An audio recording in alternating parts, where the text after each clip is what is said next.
Hola gente de internet, yo soy Stephanie Valle y bienvenidos a un nuevo video.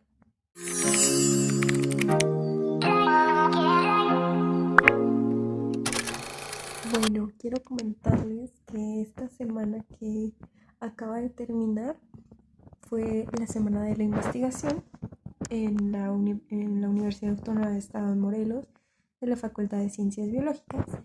Y bueno, les voy a dejar, va a estar un poquito largo este video, pero pues les puse algunas ponencias que estuvieron en la semana de lo que estuvimos haciendo y pues espero que les gusten. Si lo dejé un poquito rápido, hay algunas palabras que no se entienden mucho, pero es por la rapidez del video. Si yo lo dejaba pues normal, iba a ser más largo todavía y ahora sí va a durar casi una hora.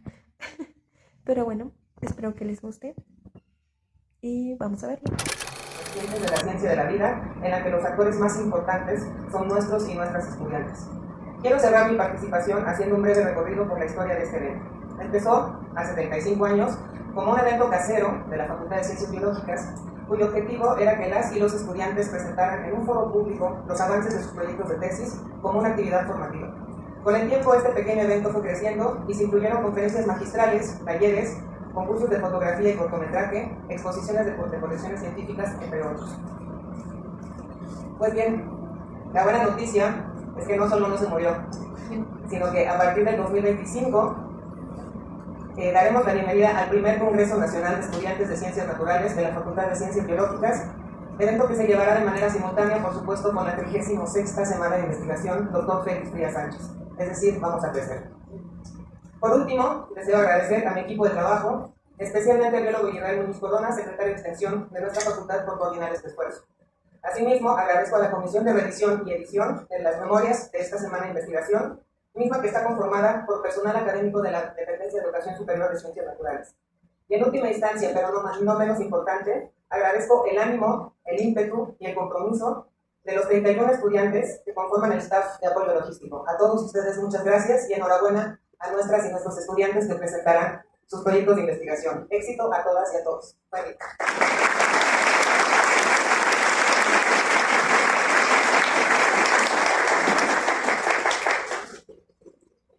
Claro que vale la pena este fuerte aplauso con esta gran noticia. Hoy tenemos un evento que nos cuenta la propia historia, la historia viva de la Universidad Autónoma del Estado de Morelos, con este muy buen punto de futuro. 2025, primer Congreso Nacional y, por supuesto, nuestra Semana de Investigación Científica. Un aplauso otra vez por esta gran noticia, por favor.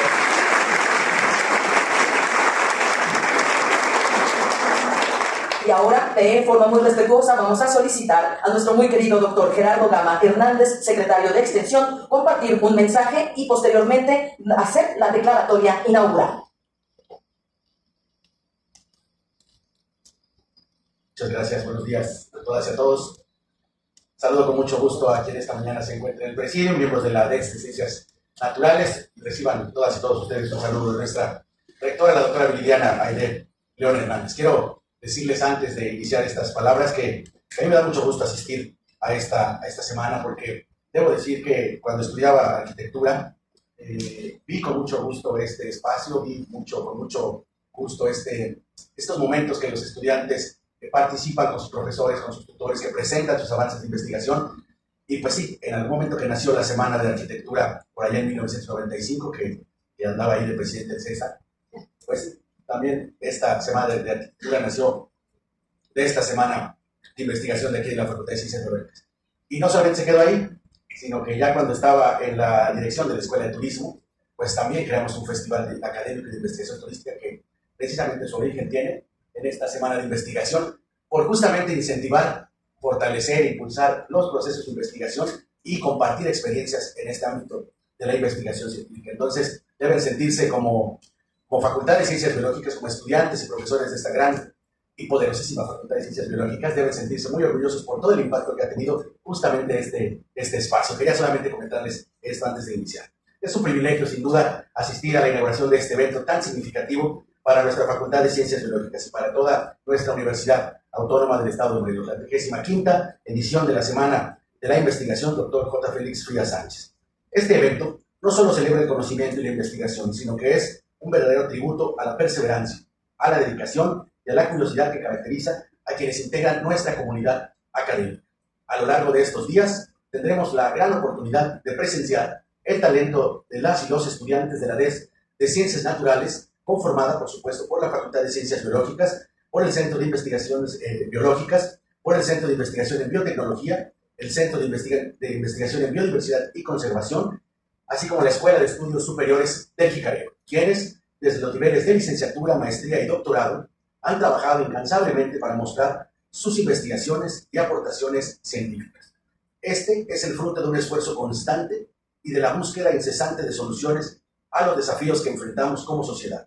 Es muy significativo, además, que durante esta semana celebremos el 15º concurso de fotografía Dr. Eduardo Aranda Escobar, un gran académico de esta universidad, y el 9º concurso de cortometraje Sociedad y Ambiente. Estos espacios creativos nos recuerdan que la ciencia no está aislada de la cultura ni del arte, por el contrario, ambas disciplinas se enriquecen mutuamente y ofrecen nuevas perspectivas sobre los complejos problemas de nuestro entorno.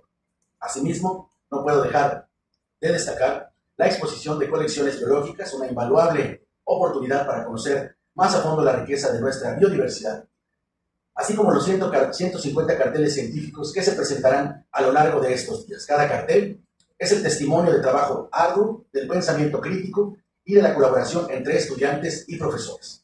En el marco de esta Semana de la Investigación, también tendremos el privilegio de escuchar 4 grandes conferencias magistrales impartidas por destacados académicos, y sus contribuciones serán, sin duda alguna, una fuente de inspiración y reflexión para todos nosotros, alentándonos a seguir explorando, investigando y cuestionando siempre en la búsqueda de un mejor entendimiento de nuestro mundo y nuestro lugar en él. Aprovecho este espacio para agradecer a todos los organizadores y a las y los docentes, a los investigadores, a las y los estudiantes que han hecho posible este evento. Gracias por su compromiso con la ciencia, con la innovación y el conocimiento. Pero sobre todo, gracias por contribuir a que la UAM siga siendo una institución referente en el ámbito académico, comprometida con la sociedad y con el medio ambiente. Estoy convencido de que este evento no solo fortalecerá el conocimiento científico de los participantes, sino que también fomentará la colaboración interdisciplinaria, uno de los pilares fundamentales para enfrentar los desafíos actuales en materia de ciencia y tecnología. Les deseo mucho éxito en todas sus participaciones y confío en que este evento será un paso más hacia la construcción de un futuro más sostenible, más justo y más informado. Muchas gracias por una humanidad.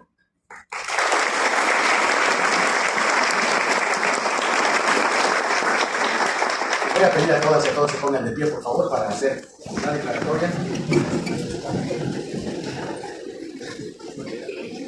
Muy bien, siendo las 9:40 horas de este día 23 de septiembre del año 2024, damos por inaugurada esta 25ª semana de investigación escolar, doctor J. Félix Frías Sánchez, augurando y esperando que sea un gran espacio de debate, de fortalecer el conocimiento en las áreas de ciencias naturales. Muchas felicidades a todos.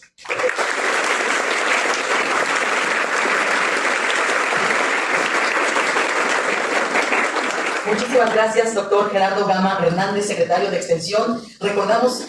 Adelante, Gaby, buen día.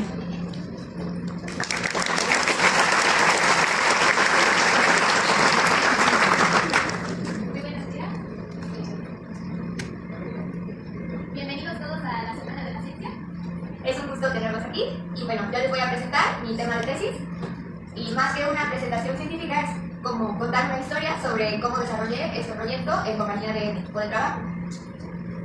Bueno, primero que nada, ¿qué es un sendero interpretativo? Precisamente es un camino, una actividad de caminata que incorpora la actividad física con el aprendizaje. Es decir, que no solo vas caminando, sino que también vas comprendiendo lo que tienes a tu alrededor.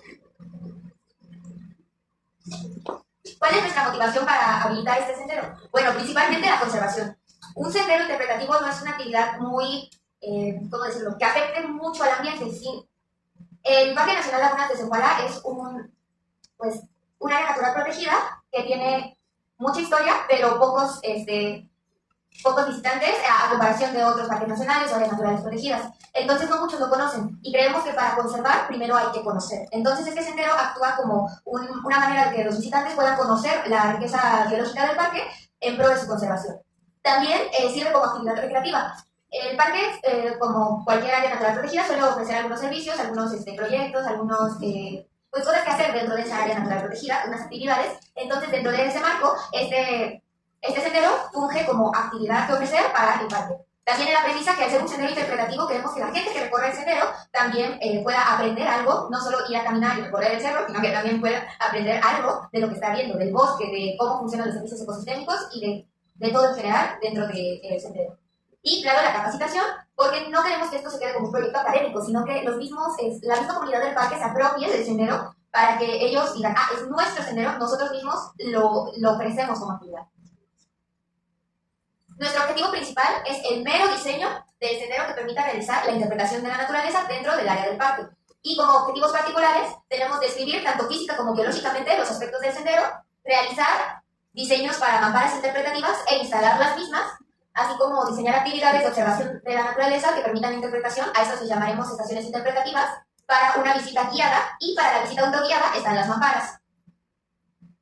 La metodología es algo confusa porque no es algo que se pueda hacer paso a paso, sino que es algo sinérgico. Tanto la gestión como el diseño y la operación se dan al mismo tiempo, porque no podemos diseñar algo mientras no estemos de acuerdo con la Comisión de Áreas Naturales Protegidas, o no podemos directamente operar el sendero sin tener ya los diseños de las mamparas. Entonces es algo que se complementa. La metodología es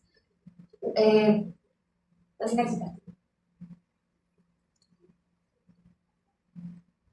Y no cambia la diapositiva. Okay. Para la descripción física del sendero decidimos tomar los aspectos de distancia, ancho del sendero, temperatura, humedad, altitud y coordenadas y la pendiente que tiene el sendero. Al final, conseguimos tener un sendero de cuatro segmentos que recorren todo el ancho de la laguna principal, Zempoala. Y bueno, este es un sendero circular, es decir, que empieza donde termina. Zempoala tiene un mini museo, ahí es donde vamos a empezar el recorrido y ahí mismo es donde va a terminar. Son aproximadamente 1.750 metros, lo cual se considera una caminata leve, es decir, cualquier persona puede cruzarla.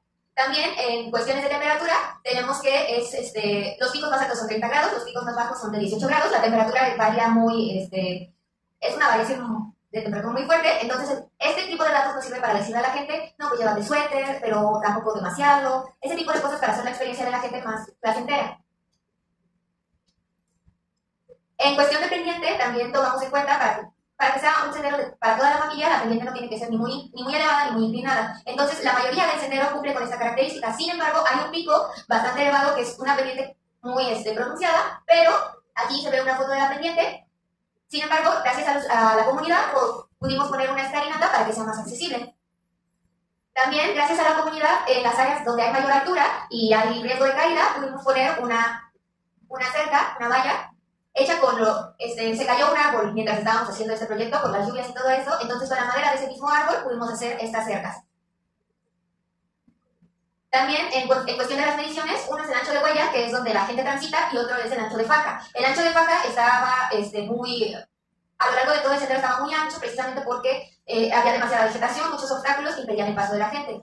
Entonces, gracias a la ayuda de la comunidad, de los trabajadores y pobladores de San Juan Atzingo, pudimos limpiar o chaponear esta área para hacer más accesible el sendero. Había zonas donde no podía pasar una persona, entonces para habilitar este sendero tuvimos que limpiar esas zonas.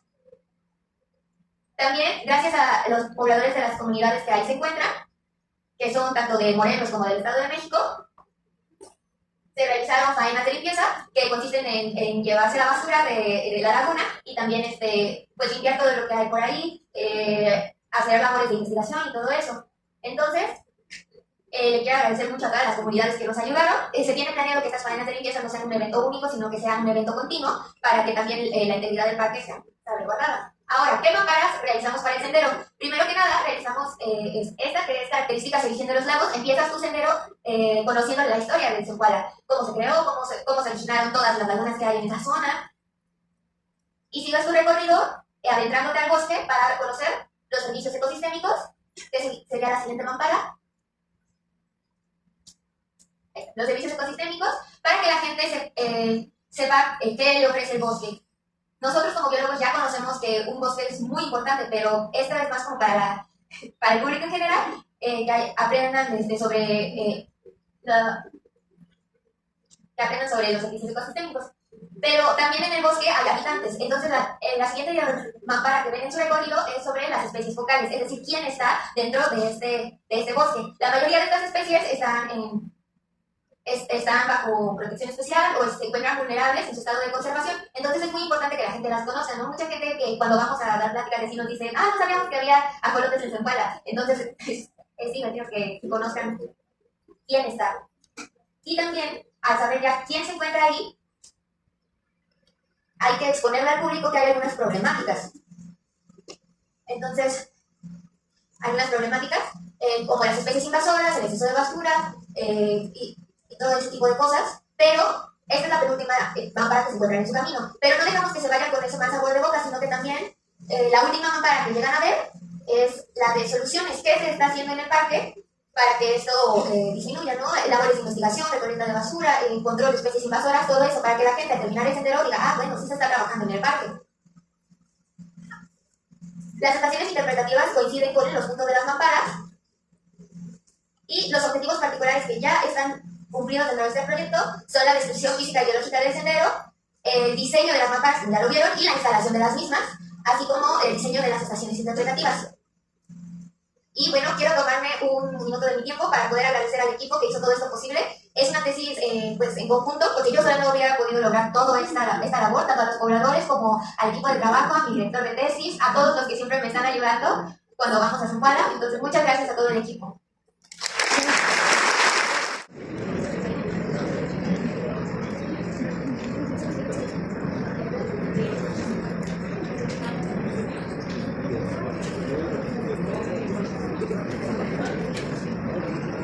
Hola, buenos días. Mi nombre es Dayana Alexandra Casita Ríos y el día de hoy les voy a presentar brevemente los resultados de mi proyecto, el cual se titula Los odonatos insecta odonata del río Las Estacas, Parque Natural de Morelos, México, el cual está en codirección con el biólogo Juan Carlos Sandoval Manrique y el doctor Ignacio Pince Contreras.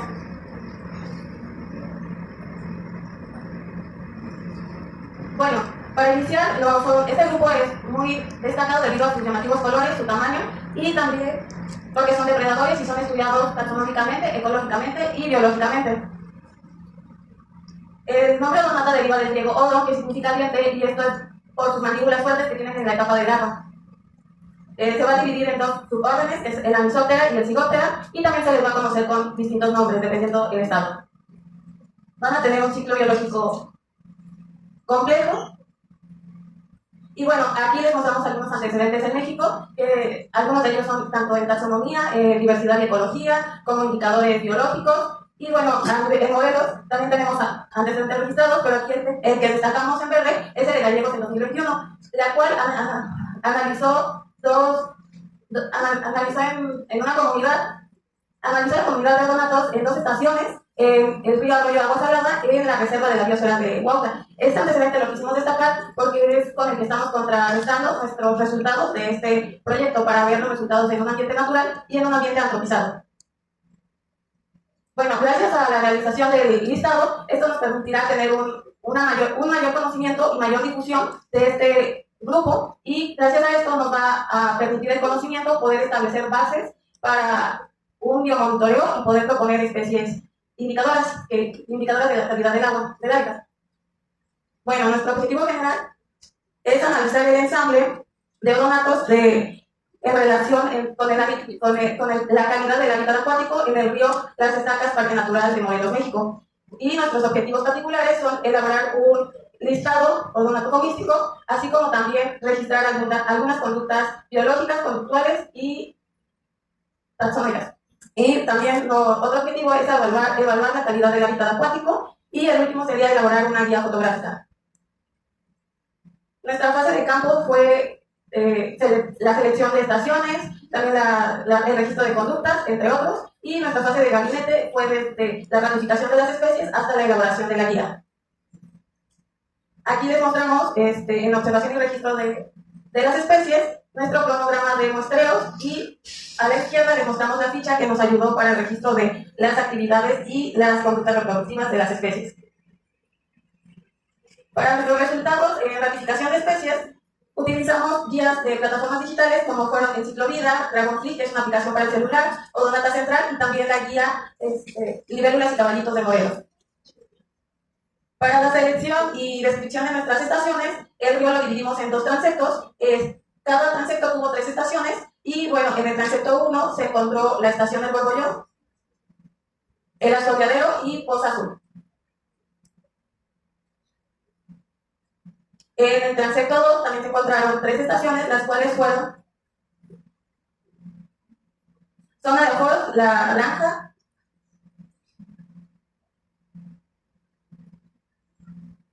y Las Vueltas. Y bueno, aquí les mostramos el listado de las 28 especies que se registraron. Se encontraron anisóteros y zigóteros, y bueno, se encontró un total de 5 familias. Y bueno, en amarillo les puse las familias que se encontraron con mayor registro de especies, las cuales fueron Libelulide y Cenarionide. Este análisis cuantitativo y cualitativo lo hicimos con base en comparación con el trabajo de Gallegos en 2021 en un ambiente natural y el nuestro, que es un ambiente antropizado. En nuestro registro visual hubo un mayor número de registros, siendo de 1723. También aquí les mostramos las especies que se encontraron muy abundantes, poco abundantes o abundantes en ambos ambientes. Para la evaluación de la calidad del hábitat se utilizaron 4 índices, de los cuales 3 les voy a presentar. El de California, nos evaluamos algunos aspectos y nos indica que de la estación 1 a la 5 fue subóptima la calidad, mientras que en la estación 6 fue de óptima calidad. Igual el índice de evaluación fluvial nos ayudó con algunos aspectos para evaluar la calidad del hábitat, y al final el diagnóstico fue que de la estación 1 a la 3 es buena la calidad, y de la estación 4 a la 6 tiene una muy buena calidad, siendo el transecto 2 el que se encuentra con mejor calidad. Y nuestro índice de ribera nos demuestra que en la estación 6 se encuentra el bosque de ribera ligeramente perturbado, pero con buena calidad. Aquí en la abundancia les mostramos el transecto 1 y el transecto 2, y se puede notar que en el transecto 1, en el mes de julio fue donde se encontró mayor abundancia, mientras que en el transecto 2 fue en el mes de junio. Nuestra riqueza de especies también fue por muestreo, y pusimos igualmente los 2 transectos, mostrando que en el transecto 1 fue el pico en el mes de septiembre, mientras que en el transecto 2 fue en el mes de junio. Y bueno, esta gráfica me gusta porque es el registro de las temperaturas que se hicieron en cada muestreo, y podemos ver que es desde los 19 grados hasta los 37 grados donde podemos encontrar las especies. Y este también es el registro de la humedad que se registró en unos muestreos, mostrándonos que se encuentra desde el 31% hasta el 65%. Y bueno, esto es Acción de Educación Ambiental con Odonatos. Fue un taller que yo no tenía contemplado, surgió en este lapso, me lo propuso mi director y me agradó la idea. Una experiencia muy bonita, con la infografía que se ve ahí, fue con la que se dio una explicación a 13 estudiantes de la secundaria técnica 34, en las cuales se les dio una breve introducción, aunque ellos también ya iban muy estudiados y pusieron mucha atención, y fue 3 módulos con 3 instructores, tanto en campo como en aula. Aquí les puse algunas fotos de cómo fue en la explicación, donde se les dio a los niños, y donde también se les facilitó una guía para que en la salida a campo se apoyaran para poder identificar las especies que estaban encontrando. Y también algo que me fascinó de este taller fue que no solamente logramos que se interesaran los estudiantes, sino que también mismos turistas que andaban en las estacas se interesaron y se acercaron a preguntarnos, y también anduvieron aprendiendo un poco de ello. Y bueno, para finalizar, mi objetivo número 4, que es la elaboración de la guía, en la cual les pusimos la imagen, que es el diseño como va a ser, les ponemos la imagen de la especie, también se le va a poner el nombre científico, el nombre común, el género, la familia, el suborden, se les va a poner también una breve explicación del hábitat, algunas observaciones, y también se le puso una cintilla con los muestreos en los cuales se encontró la especie. Y por último se puso una iconografía, donde el trébol significa que es abundante, la banderita significa que es frecuente, la libélula chiquita que se ve ahí también significa que se encontró en todo el lago del río, y de si hubo algún registro de alguna conducta reproductiva de la especie. Aquí hay otro ejemplo también, donde cumple con toda la iconografía, se encontró abundante, frecuente, con conducta reproductiva y a lo largo de todo el río. Y bueno, eso sería todo. Gracias. Y también para agradecerle a mi director, el biólogo Juan Carlos, a mi codirector y también a la bióloga Nayeli y a mis compañeras que me han acompañado a mis muestreos.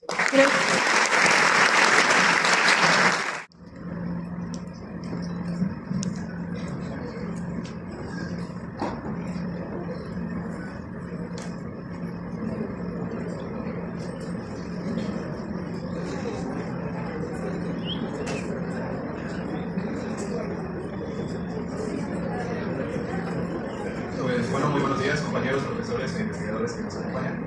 Me presento, soy Oscar Flores Guerra, mi director de tesis es el biólogo Carlos Alberto Montalbán Vilobro, y pues bueno, iniciamos con la presentación. Como introducción, los anfibios y los reptiles son dos grupos que poseen gran diversidad y alto porcentaje de endemismo en México. Es por eso que se vuelven dos grupos idóneos para el estudio de ecología, de astronomía o de algún otro tipo de estudio. En esos tiempos, los anfibios y los reptiles pues tienen bastantes diversidad de especies y por eso mismo también tienen algunos tipos de situaciones de riesgo en los ecosistemas en los que se encuentran.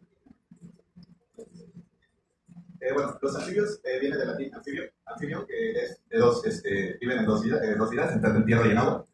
Los anfibios son un grupo de vertebrados que se distinguen como grupo monofilético por presentar características similares, como lo son la piel lisa y muy vascularizada, no poseen ninguna protección de escamas, plumas o pelo, poseen glándulas mucosas y lechosas que les ayudan como mecanismo de defensa, y no poseen, sus huevos no poseen membranas extramembranales. Los anfibios en ese tiempo se clasifican en tres órdenes, que son los seguros, que son las ranas y los sapos, caudata, que son las salamandras y tritones, y la gimnosiona, que son las cecilias. Por otro lado, los reptiles vienen del latín reptilia, que significa animal que repta, que bueno, comprenden un conjunto de vertebrados que son amniotas de respiración pulmonar, con el cuerpo cubierto de escamas que periódicamente las cambian. Estos cambios van a suceder, pues, dependiendo de la alimentación y los parámetros que tengan en el ecosistema. Son tetrápodos, es decir, que tienen dos pares de patas, pero en algunas clases no lo presentan, como lo son las serpientes y algunas lagartijas. Se clasifican en cuatro órdenes, que son los que estudian: las tortugas, escuamata, lagartijos y serpientes; crocodilia, que son los cocodrilos alligatores; y rhipocephalia, que son las tuataras. Estos últimos son endémicos de Nueva Zelanda, no los podemos encontrar en otro lugar del mundo. Bueno, en el mundo se han registrado 12.162 especies de reptiles y 8.752 especies de anfibios. Para México se han registrado un total de 1.400 especies herpetofaunísticas, de las cuales 430 son anfibios, divididos en 16 familias y 58 géneros. 300 de ellas son especies endémicas de México. Y 975 reptiles en 43 familias y 155 géneros. De ellas, 586 especies son endémicas de México, aproximadamente. Bueno, como antecedentes, los trabajos de distribución herpetofaunística del estado de Morelos se iniciaron en el siglo XX, en la década de los 80, con estudios realizados por el doctor Rubén Castro Franco y la doctora Guadalupe Bustos Sagán, así como también algunos otros estudios como el biólogo Samuel Arecha Ocampo en el 2008, la maestra Herrera Balcázar, el profesor Reina Rojas y Valdez Valdivia en el 2023. Estos últimos son actualizaciones del listado herpetológico de México. Bueno, mis objetivos. Mi principal objetivo fue desarrollar un listado de la herpetofauna de las reservas estatales estatales para el apoyo de estudios en la reserva y también el apoyo para nuevos planes de manejo dentro de ella. Como particulares fue conocer a los anfibios y reptiles que existen dentro de la reserva y caracterizar a las especies en cuanto a su endemismo y la situación de riesgo analizada. Mi justificación es que conocer la riqueza herpetofaunística de una zona pues, nos brinda información valiosa en cuanto a la productividad y a la estabilidad del ecosistema, además de brindar más información en cuanto a la estructura y pues, al funcionamiento de estas poblaciones. Bueno, mi área de estudio, como lo saben, es en el área natural protegida de las estacas, que cubre una superficie de 652.17 hectáreas. Se localiza en la zona centro del estado de Morelos, al norte del municipio de Tlaltizapán, al suroeste de Yautepec y al sur de Tucumán. Esta reserva cuenta con ríos que desembocan en la cuenca de Balsas. Y bueno, mis sitios de muestreo los dividimos en cuanto al tipo de vegetación que se establece. En este caso encontramos que la selva baja caducifolia es el tipo de vegetación que predomina. El bosque relicto de galería, que lo podemos encontrar en la área de los balnearios, que es un relicto, como dice la palabra, y pues la selva baja caducifolia con cactáceas candelabros. Bueno, mis materiales y métodos: se realizaron 14 salidas a campo tomando en cuenta los horarios establecidos en cuanto los organismos estuvieran de una mayor visibilidad o se encontraran de una manera más activa. Se utilizó una cámara fotográfica para realizar registros de cada especie y después de eso poder identificar a las especies encontradas. Las guías de campo se utilizaron para pues, apoyar a la identificación de estas especies con claves taxonómicas. Mi bitácora lo ocupé para registrar pues, cada uno de los organismos, el número de organismo que era, en dónde se encontró y su situación de riesgo y endemismo. Guantes de látex se ocuparon para la manipulación si era necesaria de algunos anfibios. El gancho herpetológico para la manipulación de serpientes en cuestión de necesitarlo para la toma fotográfica. Mi laptop todo para realizar los estudios en cuanto a GEDIS en INEX. La base de datos de GEDIS lo utilicé para poder ampliar aún así el número de especies que había encontrado. El programa INEX, con el programa R, lo usé para realizar mi curva de acumulación de especies y el programa Excel para algunas bases de datos. Y bueno, mis resultados. De acuerdo con los 14 muestreos realizados en campo, en este estudio se encontró que la entomofauna de la Reserva Estatal Las Estacas está conformada por 40 especies, el cual en esta tabla que les pongo aquí es nada más para la clase anfibia, el cual, perdón, para leer los órdenes y las dos clases. En el primero anfibia, el orden Anur, nada más pudimos encontrar 4 familias, 7 géneros y 7 especies. De la clase reptilia obtuvimos 2 órdenes, que fue el orden Esponata y el orden Texturina, con 17 familias, 28 géneros y 33 especies. Esta es mi lista taxonómica registrada en la Reserva Estatal Las Estacas. Aquí sí viene por taxonomía la clase, el orden, la familia, el género y la especie. Este solo es para anfibios. Y este de aquí es para reptiles. Como pueden ver, son las 33 especies de reptiles que se pudieron encontrar tanto en la reserva con mi equipo como con estudios en la base de datos de GEDIS y en algunas literaturas citadas. Y bueno, en cuanto a su endemismo, de las 40 especies registradas para la Reserva Estatal, 25 especies son endémicas de México, el cual es un 63% de endemismo, un 24% son nativas y 13% entran en alguna categoría exótica o introducida. La situación de riesgo de las especies, tomamos en cuenta 2 listas, que fue la NOM 059 de Semarnat 2018 y la lista roja de la UICN. En cuanto a la NOM 059, encontramos 5 especies que son en categoría A, que son amenazadas, aquellas especies que podrían llegar a desaparecer a corto, a mediano o largo plazo. En PR encontramos 2 especies, que es protección especial, que son aquellas que podrían llegar a encontrarse amenazadas por factores que inciden en su viabilidad. Y para la UICN, DD, encontramos 2, que es data deficit, que no es mucha información que exista, que son las que no existe información adecuada para realizar una evaluación. Y en donde encontramos más especies es en LC, o categoría Less Concern, que es categoría de menor preocupación, ya que son aquellas que no cumplen con ningún criterio que entren en la categoría de peligro crítico, el peligro o vulnerable.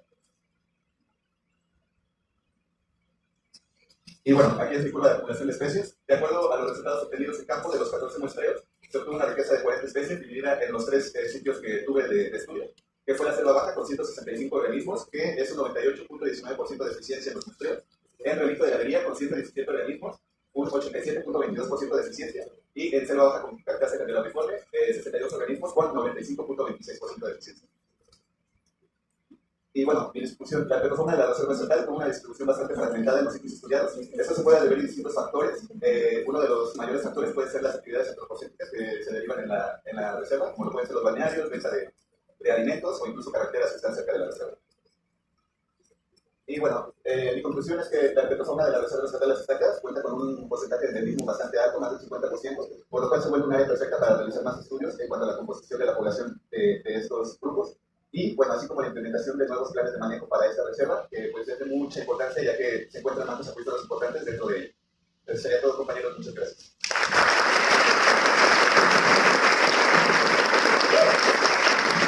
Muchas gracias, Oscar. Tenemos 4 minutos para preguntas.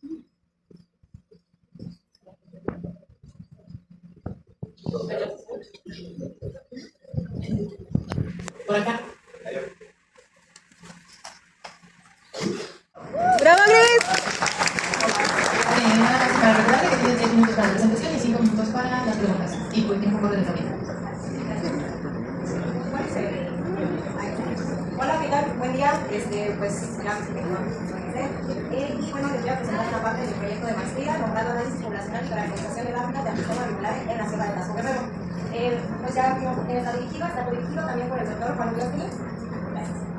Y bueno, a manera de introducción breve, sabemos que los anfibios es un grupo que se encuentra altamente amenazado y está comprendido principalmente por barrógenes, aluras, norteanas, las datas. 41% de estas especies de anfibios se encuentran en vías de extinción.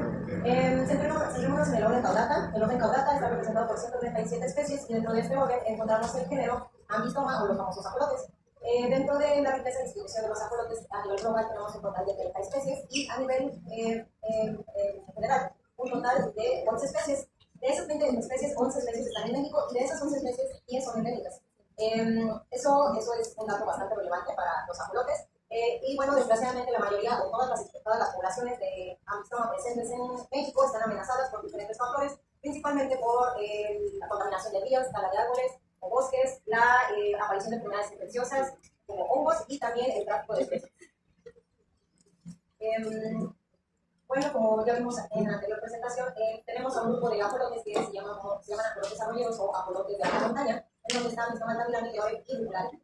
Sabemos que Amistoma riculae es una especie que, como pueden ver en el mapa, en puntos amarillos se distribuye principalmente en la zona central de México, al igual que todo este grupo de ajolotes de alta montaña, pero se caracteriza por estar en alturas por arriba de los 2.800 metros sobre el nivel del mar, a excepción de la población más sureña hacia el país, que es la liberada, como ven, el punto amarillito, el solito. Y bueno, esto es interesante porque pues, es una altura muy diferente. Este tres grupos de especies se encuentran en peligro de extinción y amenazadas, en categoría amenazada por la NOM. Y bueno,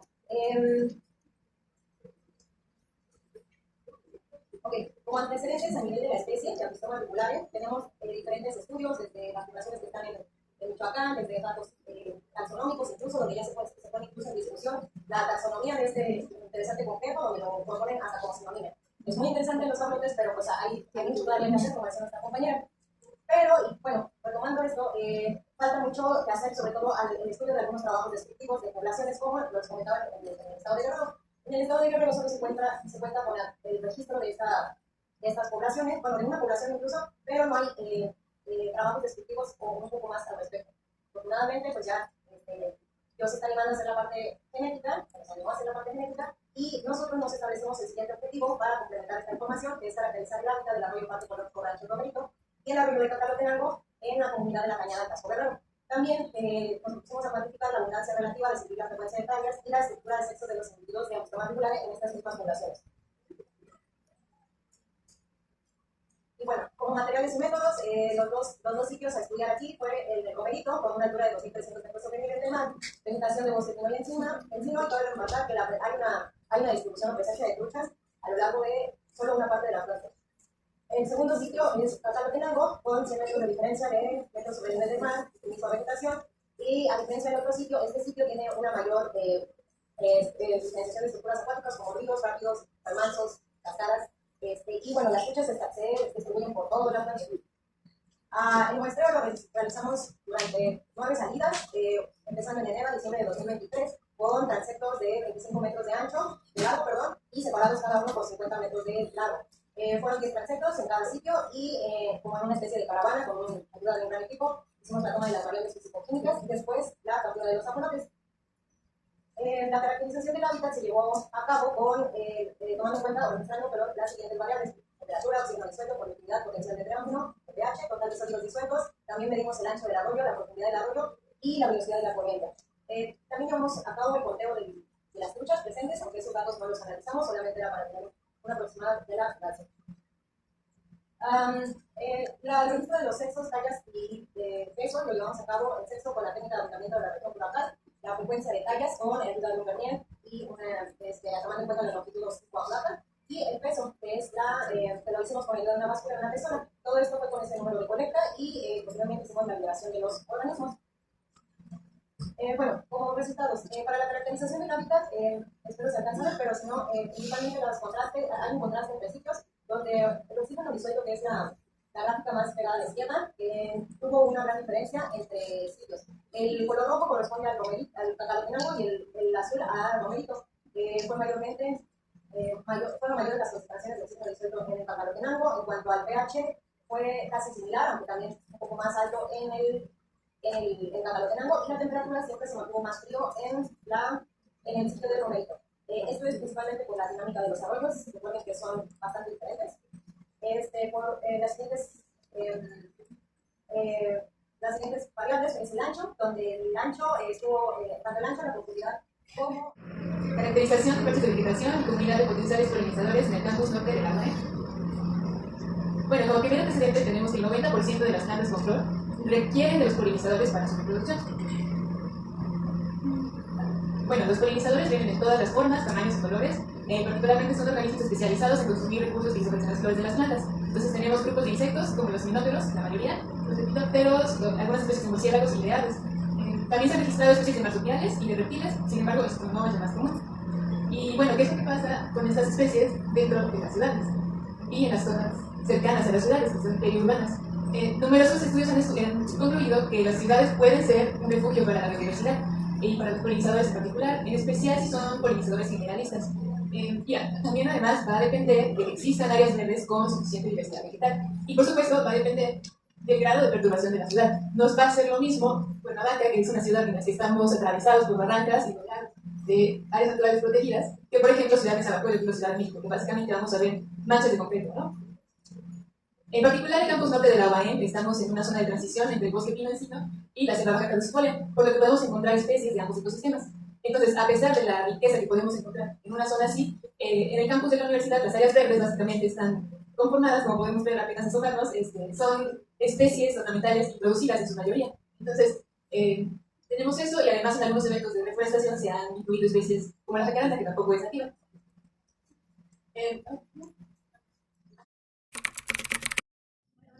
Pues como ya mencionaron, voy a hablar sobre la aplicación de la técnica de PCR para amplificar el gen de una materia aislada de lucha con la inseguridad personalizada para su identificación. ¿Puedes subir un poco tu micrófono? Gracias. Bueno, principalmente quiero hablar sobre los contaminantes agrícolas. Comúnmente estos generan una problemática ambiental. Estos incluyen los agroquímicos. Estos son utilizados en los cultivos agrícolas para evitar la proliferación de plagas. Uno de los principales insecticidas que mayormente se aplican en los cultivos es el insecticida imidacloprid. Este comúnmente es un grupo químico perteneciente a los neonicotinoides y actúa sobre el sistema nervioso de los insectos, causándoles su mortalidad, el cual ha sido prohibido para insectos polinizadores debido a su alta toxicidad. Esto ha causado el síndrome del colapso de las abejas, ya que se han encontrado restos de insecticida, lo que es en plantas, lo que son en sus productos de alimentación, como el néctar y el polen, por el cual las abejas durante el forrajeo entran en contacto con el insecticida y lo llegan a transportar lo que es a sus colonias, causándoles también la mortalidad a los demás integrantes de la colonia. Para poder mitigar lo que es la mortalidad de las abejas, se ha empleado lo que es el uso de bacterias. Estas toman un papel de importancia ecológica, ya que estas ayudan a la degradación de insecticidas. Esto ha contribuido a que los insectos desarrollen una resistencia al insecticida por medio de una relación simbiótica. Aquí las bacterias intestinales logran metabolizar los compuestos tóxicos y estos lo utilizan como una fuente de alimentos. Esto no solo permite la sobrevivencia del insecto, sino que también favorece una desintoxicación del contaminante en el ambiente.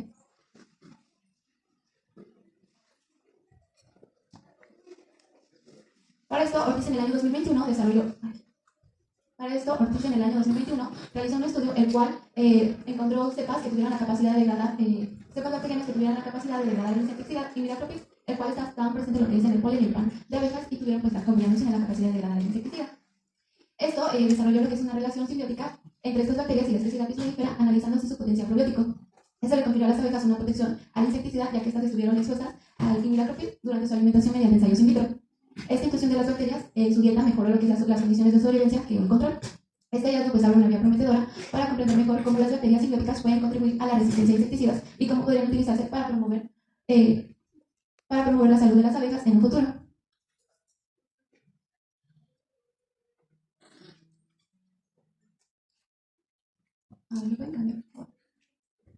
Para poder identificar estas bacterias se utilizó lo que es la aplicación de Gen-Green. Este es un gen que codifica para la ADN girasa y este es utilizado como un marcador genético para poder identificar a la especie, para poder identificar a esta cepa bacteriana a nivel de especie.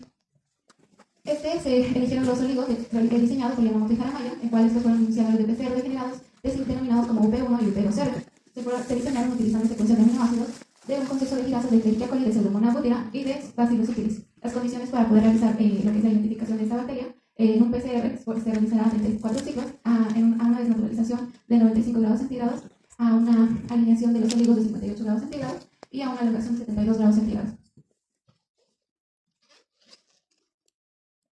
Como objetivo se pretende identificar a la cepa de MA18 que fue capaz de degradar el insecticida imidacloprid a nivel de especie mediante la amplificación de Gen-Green.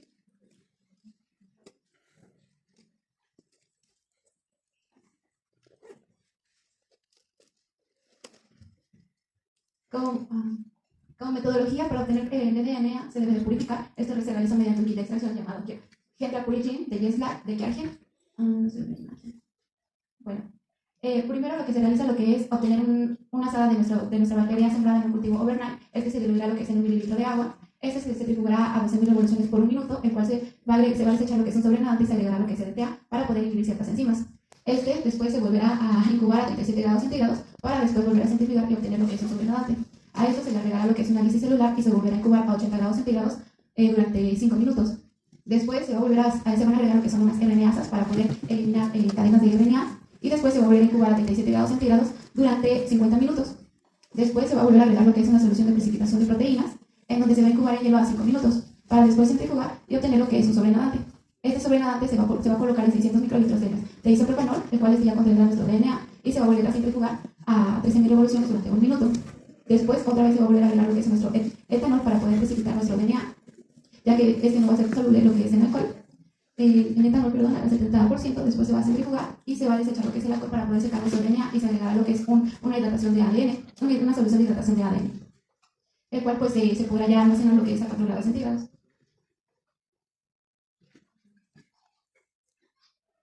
Para poder amplificar lo que es nuestro gen de interés, se realizará lo que es una técnica que se llama reacción de cadena de polimerasa. Esta es una reacción enzimática que consiste en la amplificación de una secuencia específica de ADN.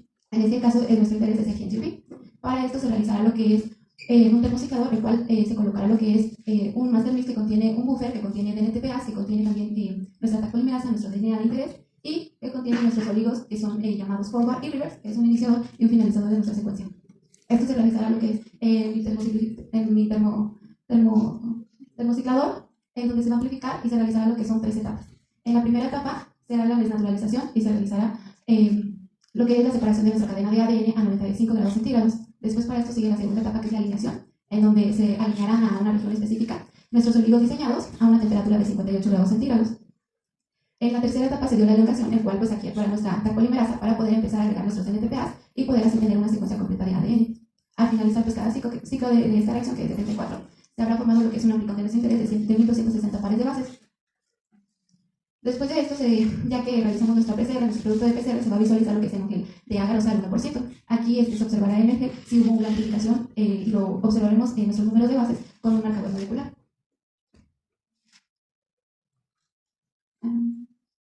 Si se llegó a ver lo que es nuestra amplificación de nuestro gen de interés de 1260 pares de bases, se va a poder recuperar lo que es de nuestro gel, este fragmento de interés, y se va a utilizar para extraer del gel un kit de extracción llamado kit vinilo de Kierkegaard. Aquí el fragmento cortado se va a transferir lo que es un tubo con 300 microlitros de ADB. Este se va a incubar a 55 grados centígrados por 10 minutos para que se pueda disolver nuestro gel. Una vez disuelto se va a transferir lo que es a una columna, en donde esta columna va a tomar lo que es nuestro ADN y después se va a centrifugar para poder así eliminar los restos de nuestro ADB. El gel nuestro fragmento de ADN se va a quedar lo que es en la columna, y para poder recuperarlo nuevamente se va a agregar 200 microlitros de DNA wash buffer. Este wash buffer pues ya contendrá nuestro ADN y aquí se le podrá agregar lo que es 10 microlitros de agua milicub, y para poder mandarse ya a secuenciar se mandará con alicuotas de tubos de 1 microlitro de nuestros oligos amplificados que amplifican para poder tener así nuestro análisis blast. Como resultados, ya visualizados en nuestro gel de agarosa, se logró ver que sí pudimos lograr obtener una purificación de DNA, ya que se marcó una banda. Esta banda nos indica que sí tenemos un fragmento adecuado de DNA, lo cual pues nos lleva a que podamos realizar nuestro PCR, ya que nos observó una desfragmentación de nuestro DNA y podemos llegar a obtener lo que es nuestra secuencia de interés. En el PCR logramos ver a través de nuestro marcador molecular, que fue el ejemplo de 20.000 pares de bases, que sí logró haber una amplificación de 1260 pares de bases. Esto pues nos indica que sí, la bacteria puede llegar a amplificar lo que es el gen GRB y que sí pertenece al género Bacillus, de acuerdo a su morfología que sí ya se había observado. La siguiente, por favor. Como conclusión, la cepa del NAO18 fue enviada para su identificación y poder utilizarla posteriormente para el proceso de biodegradación de insecticida y midacloprid, y contribuir hacia el conocimiento de la diversidad microbiana asociada a Apis mellifera para fines de uso como potencial probiótico. Eso sería todo. Gracias.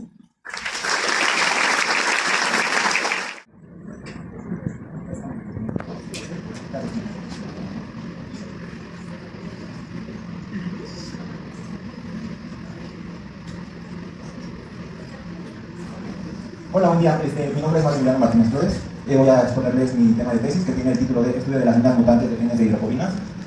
Es bajo la dirección de la doctora María del Rayo Sánchez Carvente. Sí, primero les voy a dar una pequeña introducción de qué es un organismo extremófilo, debido a que en este proyecto estamos trabajando con uno.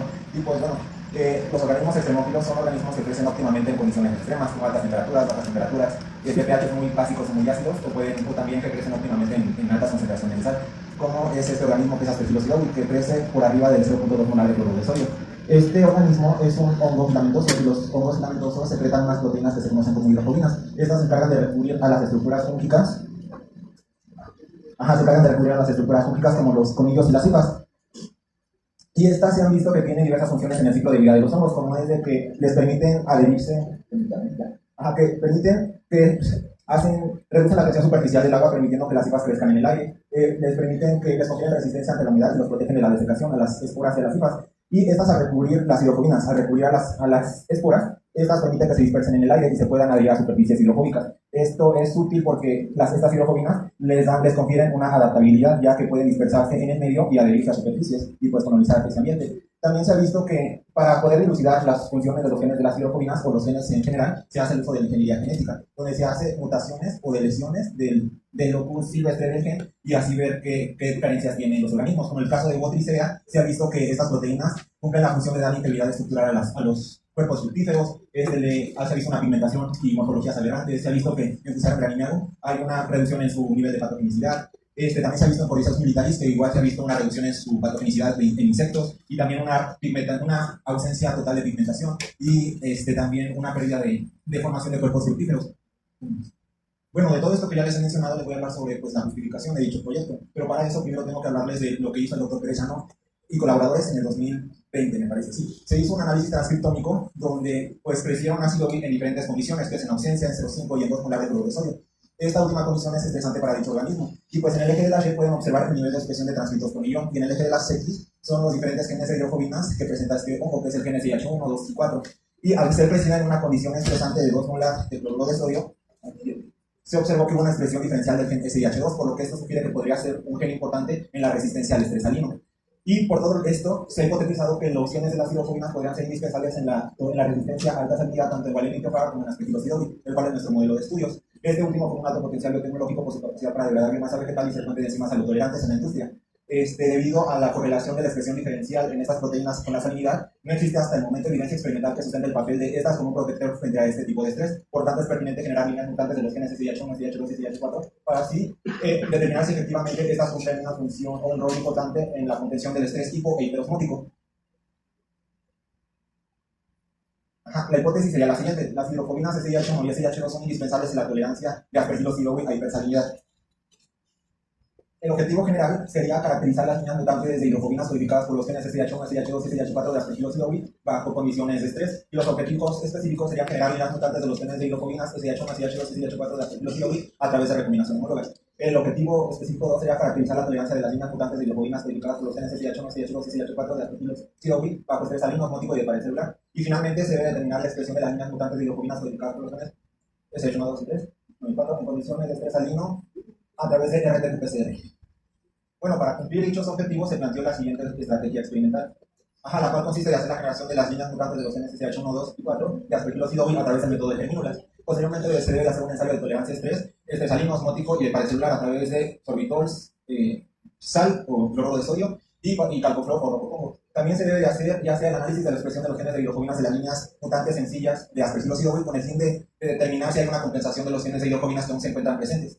Y también se debe hacer una determinación de la hidrofobicidad de los conillos y del micelio. Y también se debe hacer una evaluación morfológica de los conillos y de las cipas a través de SEM. Bueno, y de todo lo que ya les conté, pues los antecedentes directos es que bajo mi tesis de licenciatura se generaron las condiciones o se estandarizaron las condiciones para generar los clases recombinantes de la SIH1, SIH2 y SIH4, que es el que ven aquí. Estos son. Se realizó esto a través del método de PCR doble join, en el cual consiste de 3 rondas de PCR, 6 oligonucleótidos, de los cuales 2 son oligonucleótidos triméricos. Esto pues, y se realizó la transformación de Aspergillus idiobi a través del método de germínulas, donde en esta imagen que ven aquí, este sería el locus silvestre de Aspergillus idiobi, y esta sería la construcción que se realizó. Y al hacer la introducción de este cassette recombinante en el núcleo, se hizo la recombinación homóloga, pues por recombinación homóloga a través de la recombinasa, lo que daría como producto un locus mutante SIH2, que tendría en el marco de lectura un gen de resistencia idomicina, el cual va a ser nuestro marcador de selección. Bueno, fue nuestro marcador de selección. Y pues esa fue la construcción, se obtuvo una cantidad de un microgramo y pues hizo la transformación, ¿no? Correspondiente.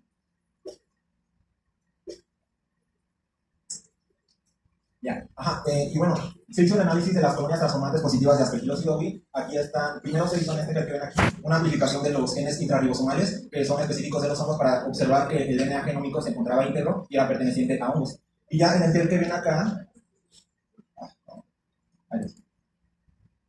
este que ven aquí, esta de aquí se hizo la amplificación de las 3 cepas, las silvestres y las transformantes y de cualquier otro hongo, con los oligonucleótidos que se diseñaron, y se obtuvo la construcción en la colonia transformante, que es esta de aquí, que se obtuvo un amplicón de un tamaño de 842 pares de bases, lo que nos estaría confirmando que la construcción efectivamente se encuentra en el genoma de Aspergillus idiobi. Y pues esta sería la cepa silvestre y esta sería la transformante que se utilizó un medio selectivo de 100 microgramos con inhibito de higromicina.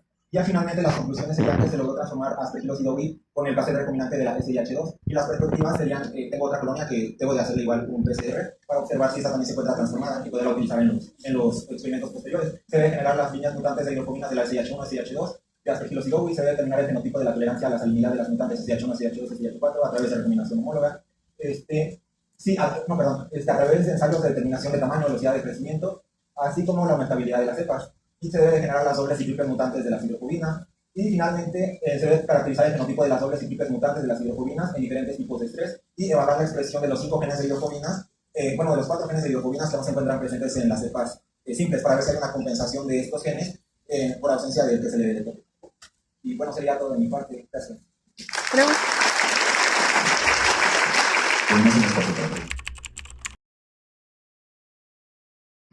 Lo ocurre con una planta, la de tomate, y les voy a hablar un poquito sobre lo que es el estrés en plantas, ya les mencionaron un poco, pero las plantas se ven enfrentadas a distintos retos edafológicos ambientales que afectan directa o indirectamente su desarrollo, crecimiento y rendimiento. Se pueden apreciar algunos visiblemente y pueden ser reversibles o ya permanentes los daños. Se conoce o se define el estrés como la descripción significativa de las condiciones óptimas para la vida. Todas las plantas tienen un límite de estabilidad, como dicen, dependiendo de la especie, algunas podrán tolerar más y otras menos, ¿no?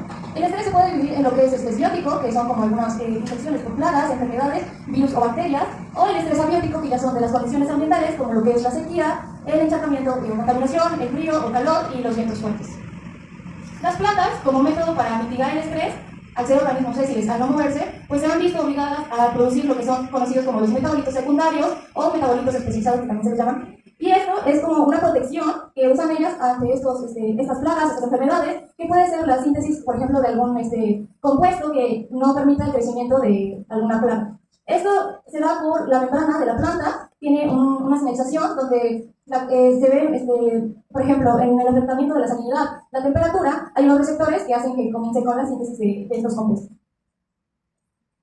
Pero esto ya no es tan eficiente debido a lo que hoy conocemos como la contaminación ambiental, que son básicamente pues todas las afectaciones del humano en cuanto a la sobreexplotación de, por ejemplo, la ganadería, la contaminación de los suelos, el uso indiscriminado de los fertilizantes, y pues las plantas inhiben su germinación, crecimiento y desarrollo.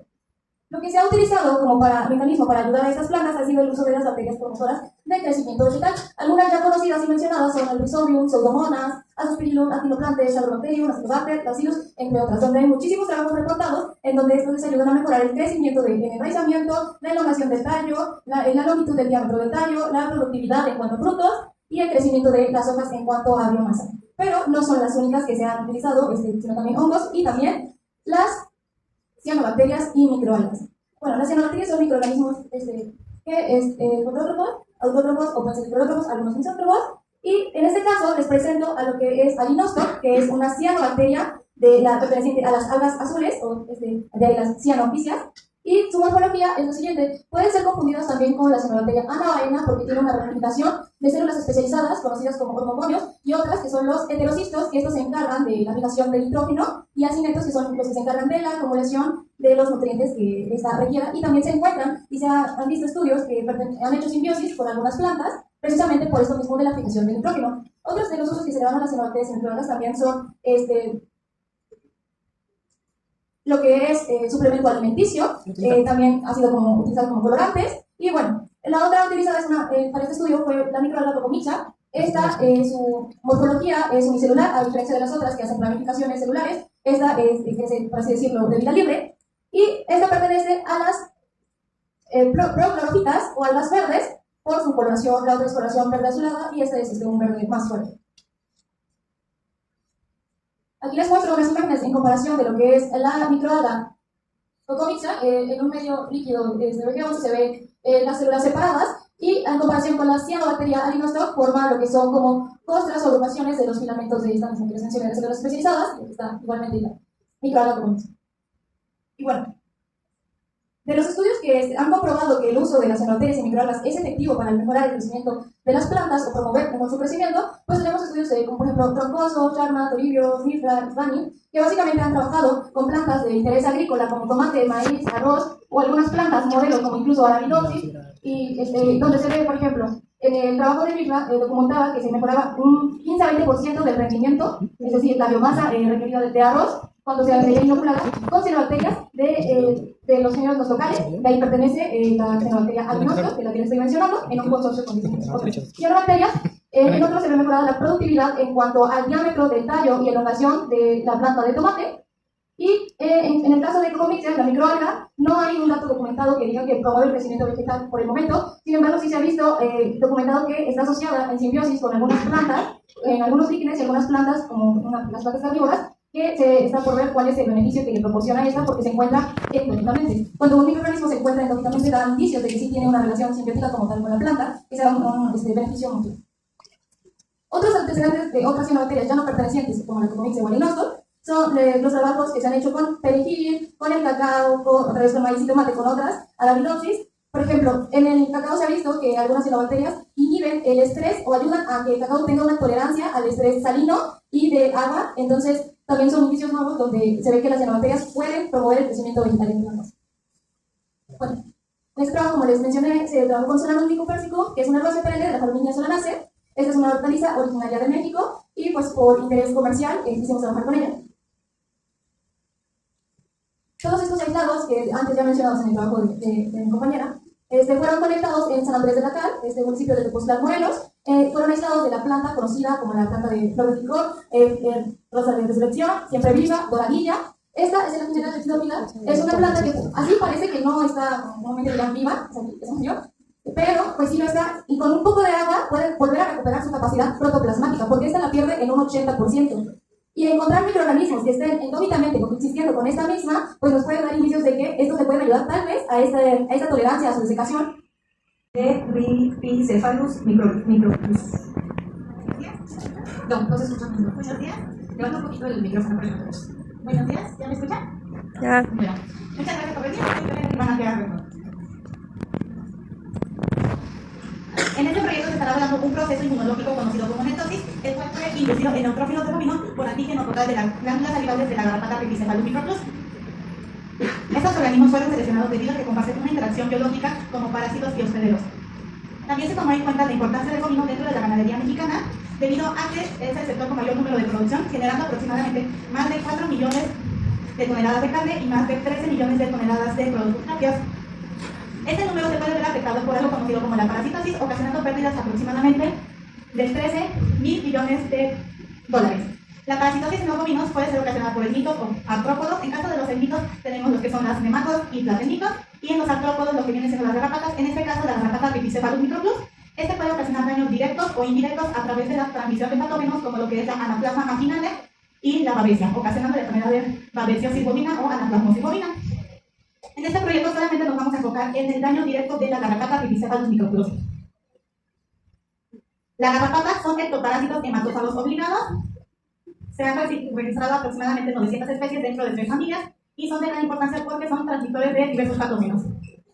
La garrapata Rhipicephalus microplus pertenece al reino animalia, al filoartrópoda, a la clase arácnida, al orden Ixodida, a la familia Ixodidae, al género Rhipicephalus, al subgénero Bopilus y a la especie Rhipicephalus microplus.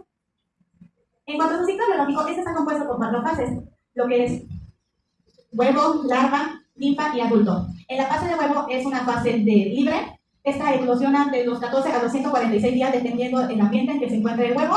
Una vez eclosionado pasa a un estado natural hexápoda, que permanece así por 240 días, después pasando a un estado ninfal, ya octópoda, que permanece así por 6 días, después pasan adultos jóvenes y empieza el dimorfismo sexual de los 5 a 13 días para después convertirse en adultos y así llevar a cabo la reproducción entre los 21 días. Una vez que se lleva a cabo la reproducción, empieza la ovoposición y esto puede durar de los 3 a los 40 días, dependiendo del ambiente en que se encuentre la garrapata. En cuanto a su distribución en México, las partes señaladas de rojo, lo que viene siendo el sur, el centro y parte del norte de México, hay presencia de esta garrapata. Las partes señaladas de verdes, como lo que son unos estados del centro y el norte, es donde está libre de la garrapata, y las partes señaladas de amarillo es donde fue erradicada. En cuanto a la importancia de este parásito, es la transmisión de enfermedades, la pérdida de peso, la pérdida de la sangre y causa grandes pérdidas económicas. En caso de vacas gestantes puede provocar el aborto y la disminución de la leche.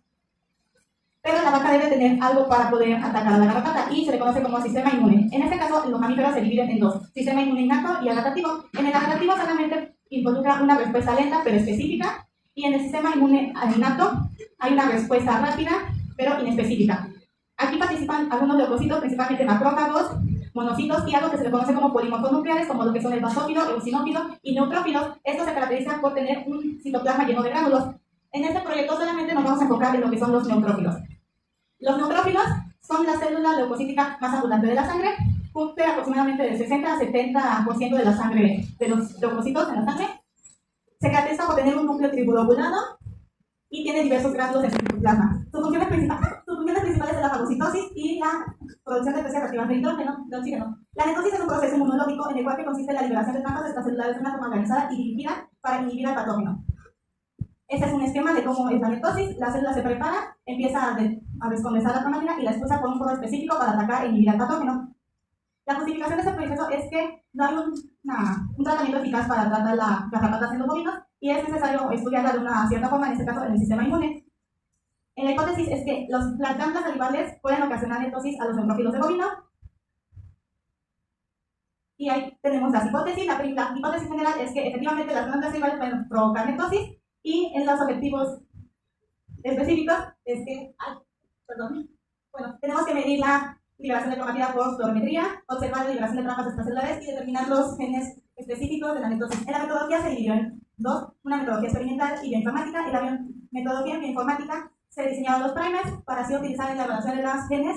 En la metodología experimental se obtuvo el antígeno y se purificaron los neutrófilos de la sangre bovina para poder medirlos por fluorometría y también para observarlos en microscopía confocal. En cuanto a los resultados, se incubaron los neutrófilos en forma in vitro en diferentes tiempos y estos fueron los resultados. La parte punteada es un control positivo ya altamente estudiado conocido como PMA, que induce ya la netosis, se ve cómo va incrementando y disminuye en el último tiempo. Los colores del verde al morado son diferentes concentraciones del antígeno y se comportan similarmente al PMA, que es un control positivo. Esta es los mismos datos pero de una manera esquematizada diferente. Una vez que obtuvo una concentración óptima, que fue de 70 nanogramos por microlitro, el PMA viene siendo el control positivo, esa línea verde, y la línea roja es nuestro control experimental de las glándulas salivales, mostrando un encendido de netosis con mayor eficacia que el otro. Aquí hay otro esquema de la misma. Y para la relación de la expresión genética, primero se tuvo que validar los constitutivos, que viene siendo el GAPDH, que fue el constitutivo control, la aminoperoxidasa y la elastasa de neutrófilos. Aquí solamente hemos realizado la evaluación del gen de la elastasa de neutrófilos. Se puede ver en los diferentes tiempos. En la primera imagen es la comparación de la GAPDH con la liberación de la elastasa, su expresión. Y en neutrófilos y tratamiento se puede ver que la expresión, la mayor punto de expresión es en los 60 minutos y disminuye en los 120. Esto puede ser por la cantidad de neutrófilos. En la siguiente imagen es la expresión de la elastasa, pero con el control positivo, que es el PMA. Y se observa que inmediatamente que se le agrega el PMA empieza la expresión del gen, permaneciendo así, empezando a disminuir en el tiempo 60 y desaparece la expresión en el tiempo 120. En la imagen de la izquierda, en la parte inferior, esta es cómo se expresa esta proteína en los neutrófilos con las glándulas salivales.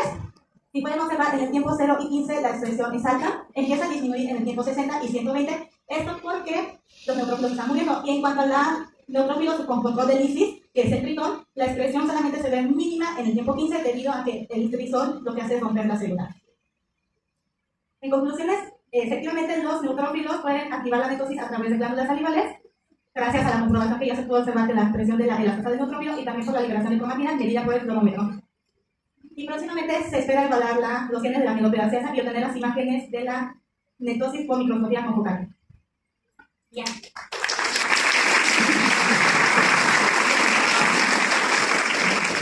Tenemos tiempo para 3 preguntas. De Virología del Grupo Arias López en el Instituto de Biotecnología de Luna, bajo mi director, el doctor Pablo.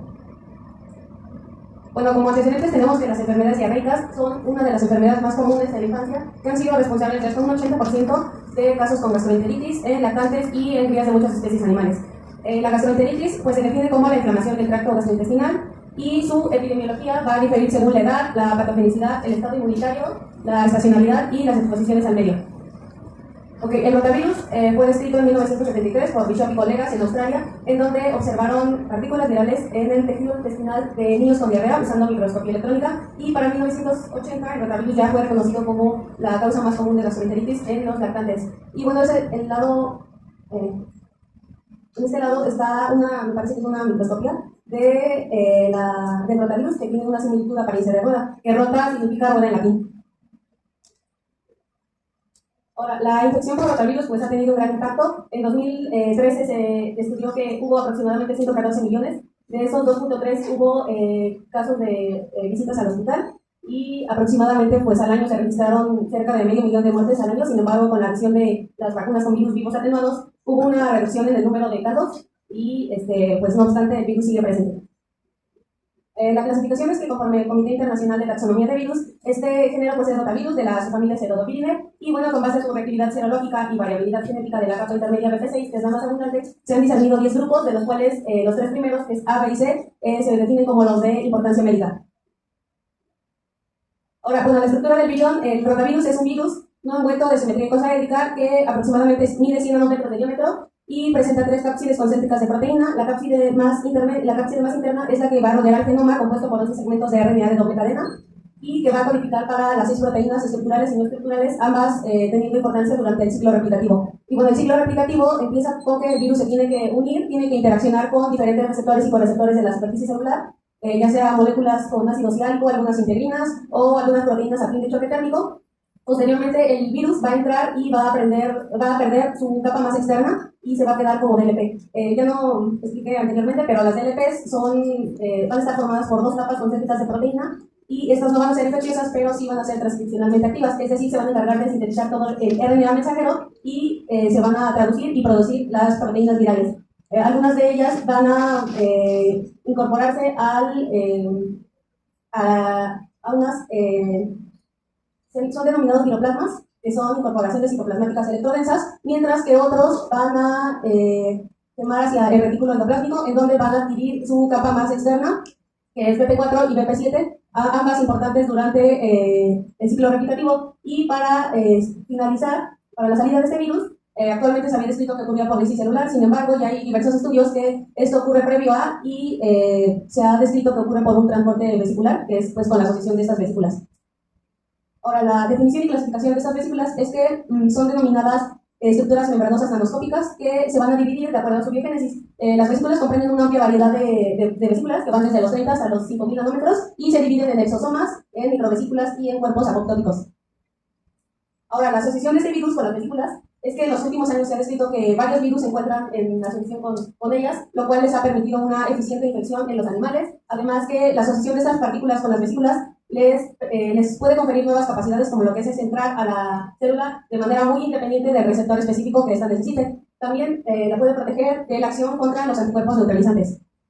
Y nuestra pregunta de investigación es: en células polarizadas, ¿por cuál lado van a salir las partículas del rotavirus que se encuentran asociadas a las vesículas? Nuestra justificación es que la liberación del rotavirus previa a la lisis celular se ha descrito en células polarizadas CACO2, señalando un mecanismo de salida alternativo. En este proyecto nosotros buscamos saber si el rotavirus realmente se encuentra asociado a las vesículas durante su salida y por cuál lado de la infección es más eficiente. Nuestra hipótesis es que en células polarizadas los rotavirus salen asociados a las vesículas extracelulares, principalmente por el lado apical. Los objetivos en general es que la infección de rotavirus en vesículas en células CACO2 polarizadas, las partículas virales salen asociadas a las vesículas extracelulares, principalmente lo que es el lado apical. Y como objetivo particular tenemos crecer a las células CACO2 crecidas sobre filtros permeables, formando lo que es el epitelio polarizado, y también es infectar a las células polarizadas y colectar el sobrenadante tanto apical como vasolateral. Okay. Nosotros utilizamos como metodología el cultivo de células. Para esto utilizamos 2 líneas celulares, que fue MA104, derivada de riñón de mono verde africano, y CACO2, que es de adenocarcinoma colorectal humano. Estas fueron lavadas y trixinizadas a una atmósfera de 37 grados centígrados y 5% de CO2. También hicimos el crecimiento del virus RRB en las células MA104 para crecer y amplificar.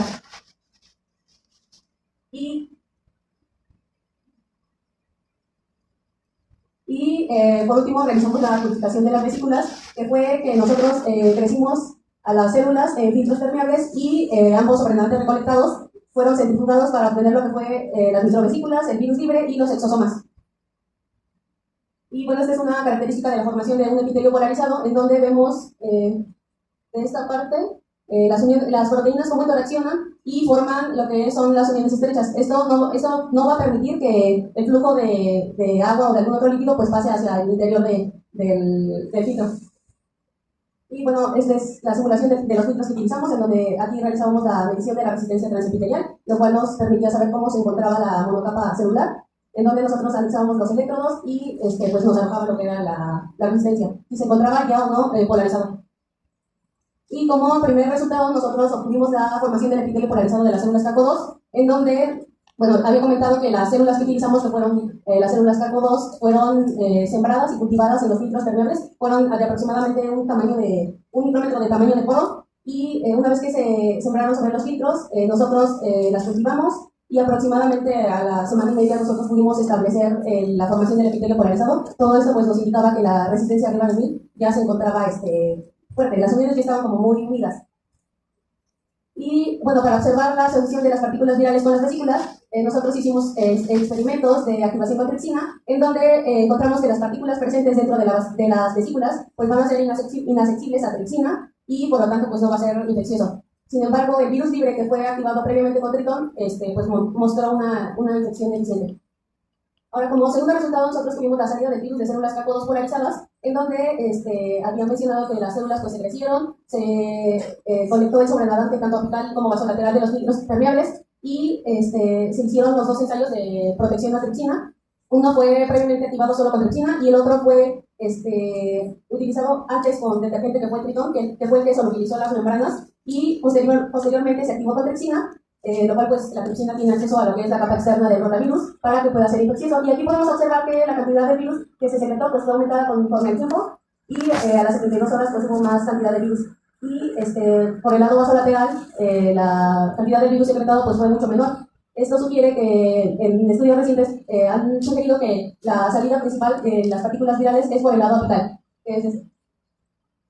Y por último resultado, tenemos que la salida del virus de las células CACO2 polarizadas, separando lo que fue los restos celulares, es decir, realizamos el mismo experimento anterior, solo que en centrifugamos a una velocidad mayor para quitar lo que fue el debris celular, y también analizamos la presencia del virus infeccioso, en donde obtuvimos que la cantidad de virus secretada también fue por el lado apical, tanto a las 24, 48 y 72 horas, y pues a comparación de la solubilización con membranas, pues hay mucho mayor cantidad de virus. Sin embargo, tuvimos una sorpresa con que en el lado vasolateral la cantidad de virus fue igual mucho mayor. Entonces, esto sugiere que hubo tal vez un mal monitoreo o que hubo un rompimiento del epitelio polarizado. Entonces, pues hubo el traspaso del flujo en este caso, el medio que utilizamos para las células.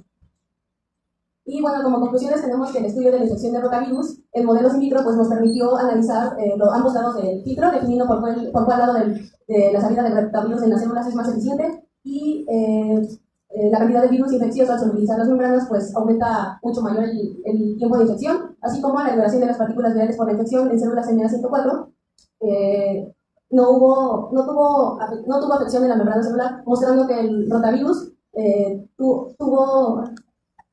tuvo protección a tripsina, asociado principalmente pues, a las membranas extracelulares, en este caso pues las vesículas. Y eso sería todo.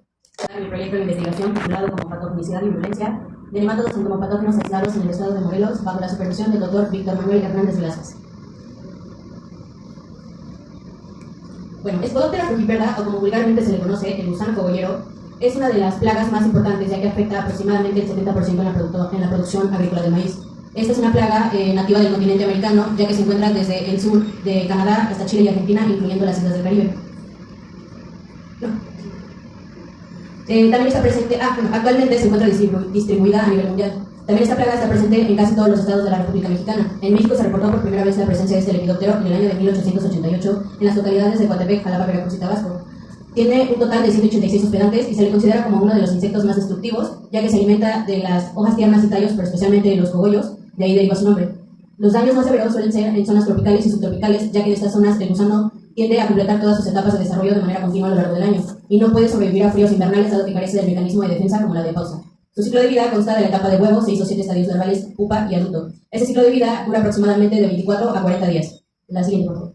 Bueno, aquí les muestro un poco la distribución de Spodoptera frugiperda actualmente. Como podemos ver, esta está ampliamente distribuida en casi todo el continente americano. Sin embargo, en enero del 2016 podemos ver que se propagó rápidamente en el continente africano, y posteriormente en el 2018 se reportó la presencia de este lepidóptero en India. Sucesivamente, en enero del 2019 se reportó la presencia del lepidóptero en los países de Tailandia, Indonesia, Japón y Australia. Así que, por favor. Aquí les muestro un poquito acerca de algunas características de sus fases larvales, donde podemos ver que en la primera fase la cabeza es un poco más grande que el resto de su cuerpo y las setas, que son las vellosidades, se notan más. Posteriormente, conforme se va desarrollando, la larva toma una tonalidad hialina o transparente y su cabeza se hace más proporcional al resto de su cuerpo. En la siguiente fase podemos notar los tubérculos, que son los puntitos que podemos observar ahí. Y ya en la cuarta fase vemos que está tomando una tonalidad rojiza y se les marca una banda en el costado. En la quinta fase aquí es donde se le desarrolla completamente su vía invertida en la cabeza y se les notan unas líneas en su zona torácica. Ya por último, en la última fase, estas toman una tonalidad brillante y se hacen más robustas. La siguiente, por favor. El control de Spodoptera frugiperda se basa principalmente en insecticidas químicos, lo que puede ser un desafío para las etapas larvales posteriores, ya que el gusano se tiende a alojar dentro del cogollo del maíz, lo que ocasiona que el insecticida no actúe de la misma manera que por contacto. Además, estos insecticidas suelen ser nocivos para los humanos y también pueden causar impactos en el ambiente, efectos en la salud humana y nos afecta también en los ecosistemas. Spodoptera frugiperda es considerada como una de las 15 especies más resistentes a insecticidas químicos. La siguiente, por favor. Por esto, se pretenden utilizar alternativas más seguras como, por ejemplo, el control biológico. El control biológico de plagas es una estrategia prometedora que ofrece controlar o reducir las plagas de insectos. Una de las alternativas más racionales y valiosas para controlar el gusano cogollero es el control microbiano, ya que este nos ofrece beneficios como la reducción de costos por el control, evita la aparición de plagas secundarias y no contamina el ambiente. El control microbiano nos brinda enemigos naturales como desde depredadores, parasitoides y entomopatógenos. Algunos ejemplos de estos microorganismos son las bacterias, los hongos, los virus y los nematodos. En este proyecto se pretende enfatizar un poco en nematodos y entomopatógenos. La siguiente, por favor. ¿Pero qué son los nematodos entomopatógenos? Bueno, los nematodos entomopatógenos son gusanos redondos no segmentados con simetría bilateral y cuerpo alargado. Son muy diversos, complejos y especializados desde el punto de vista de la nematología y la parasitología. También se puede considerar un nematodo entomopatógeno aquel organismo con la capacidad de ocasionar la muerte del insecto de manera eficiente. Los géneros más estudiados son los géneros Escherichia y Heterodactylis. Estos solamente suelen ser efectivos en sus estadios juveniles y cuentan con un amplio rango de hospederos que van desde lepidópteros, coleópteros y dípteros. También los nematodos entomopatógenos están asociados a bacterias simbióticas, patógenas simbióticas. La siguiente, por favor.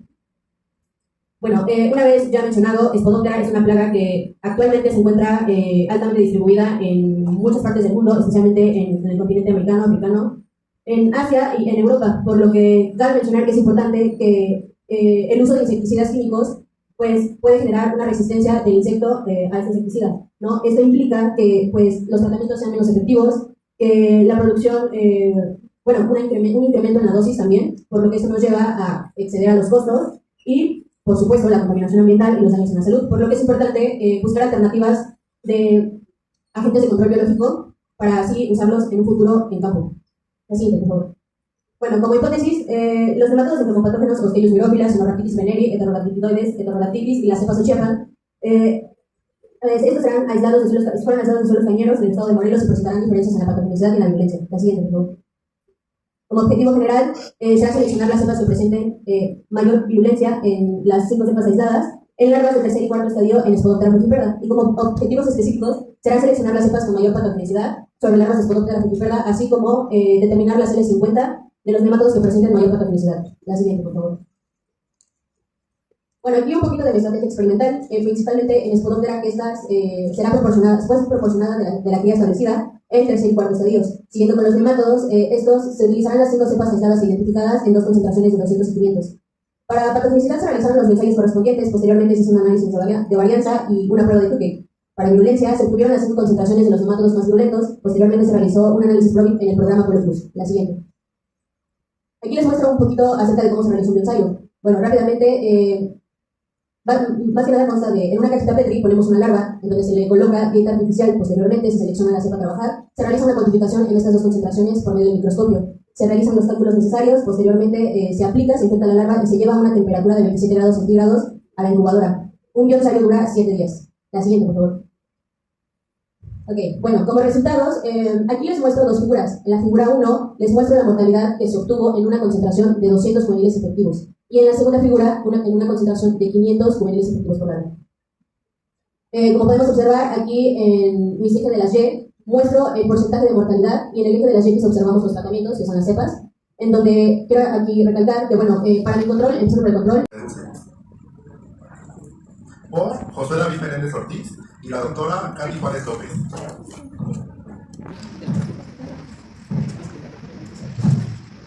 Perfecto. Buenas tardes a todos. Bueno, creo que ya me presentaron. Mi nombre es José David Menéndez Ortiz y pues bueno, el título escuché que creo que ya lo presentaron. Precisamente este proyecto yo lo realicé como parte de mi proyecto de tesis para titularme en la carrera y pues fue llevado a cabo por la dirección de la doctora Katy Juárez López en el Departamento de Ingeniería Celular y Biocatálisis del Instituto de Tecnología de la UNAM. Pues bien, Helicobacter es un género de bacterias gram-negativas, tiene una morfología de bacilo y habita en el subsuelo, sedimentos y ambientes acuáticos. Presentan un metabolismo anaeróbico destinatorio de metales. ¿Qué quiere decir esto? Que acoplan la oxidación de la materia orgánica a la reducción de metales extracelulares. Pues bien, el compuesto donador de electrones por excelencia de la especie de Helicobacter es el acetato. Sin embargo, también pueden emplear otros compuestos orgánicos como donadores de electrones, tales como otros ácidos orgánicos o compuestos aromáticos. El compuesto aceptor de electrones por excelencia de la especie de Helicobacter es el hierro 3. Sin embargo, también puede utilizar otros metales extracelulares, tales como el manganeso, el cobalto, el uranio, el cromo, etc. Además de compuestos clorados, tales como el tetracloretileno o el tricloretileno, o también puede transferir esos electrones a electrodos.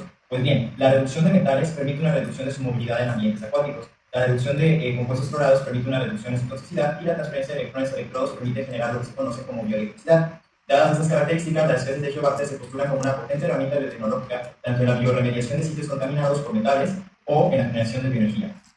Pues bien, Helicobacter susproducens es una bacteria que pertenece al género Helicobacter. Esta bacteria fue aislada por primera vez en una zanja contaminada por hidrocarburos en la ciudad de Norman, en Oklahoma, Estados Unidos de América. Fue en esa especie de Helicobacter en la que por primera vez se diseñó el primer sistema de manipulación genética, se secuenció por completo su genoma y además se descubrió la transferencia extracelular de electrones directa a electrodos.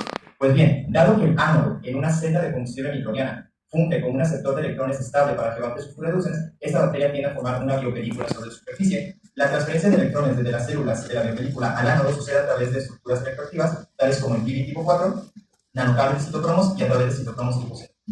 Pues bien, en la síntesis, desarrollo y funcionamiento de estas biopelículas se encuentran involucradas redes complejas de regulación de la expresión genética. Entre los mecanismos más comunes encontramos factores sigma, sistemas de 2 componentes, quorum sensing, riboswitches y reguladores de la transcripción.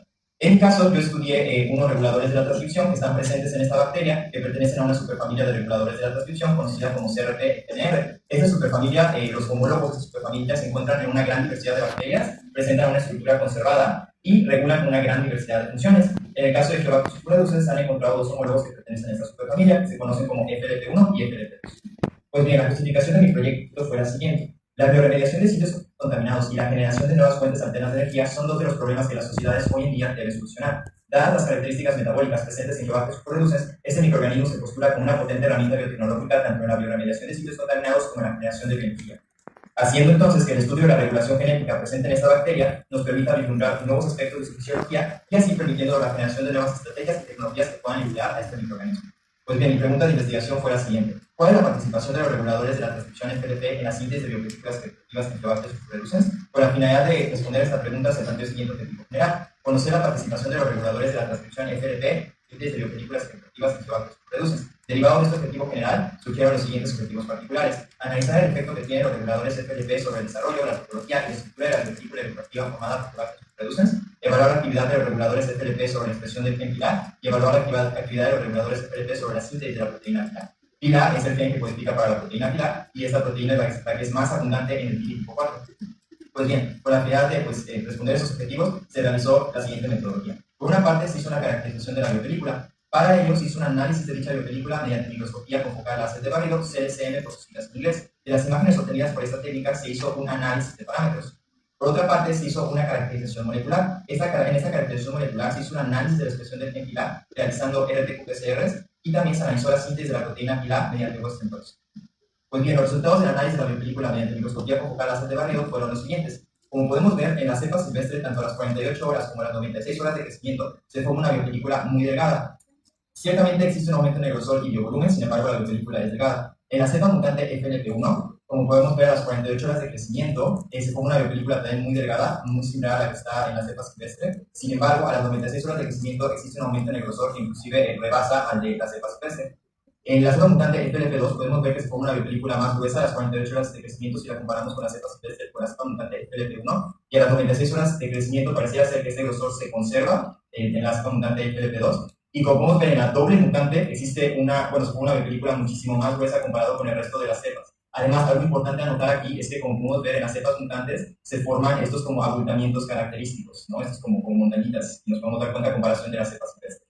Y pues bueno, estos fueron los resultados de los parámetros, que por cierto fueron realizados mediante software especializados. Y bueno, prácticamente aquí pues indica lo que ya les comenté, estos aumentos en el grosor, en el biovolumen con el tiempo, y además también se calculó la viabilidad celular. Y algo importante a notar aquí es que en la doble mutante, como podemos ver, esta viabilidad celular pareciera ser que se conserva, o sea, prácticamente no cambia.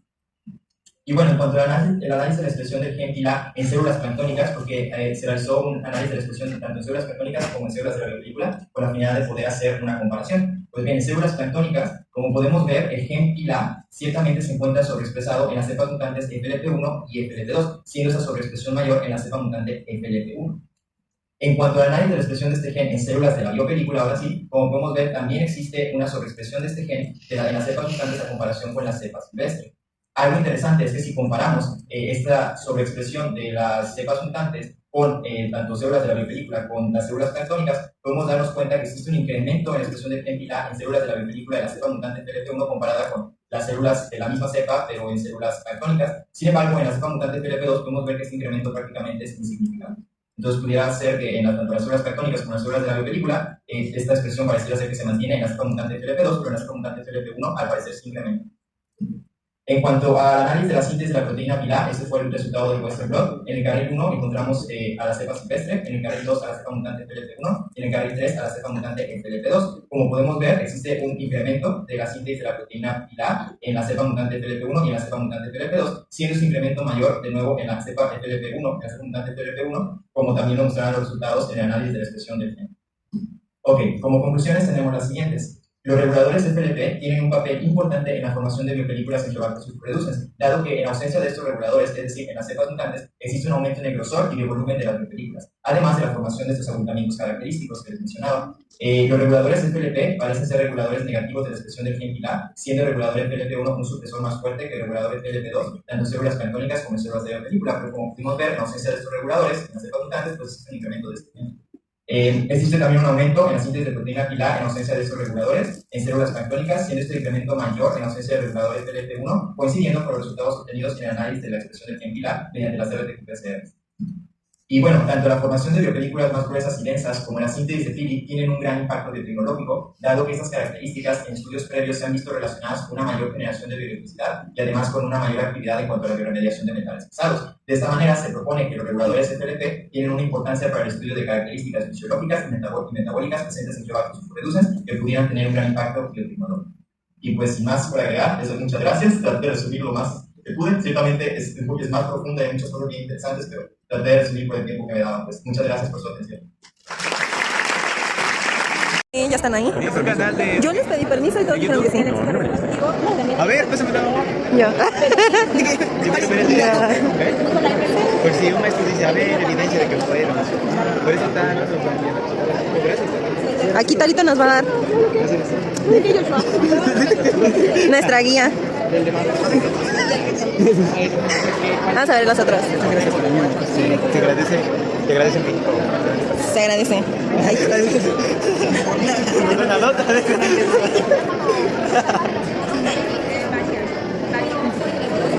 Yo que me da, se parecía. ¿Sí o no?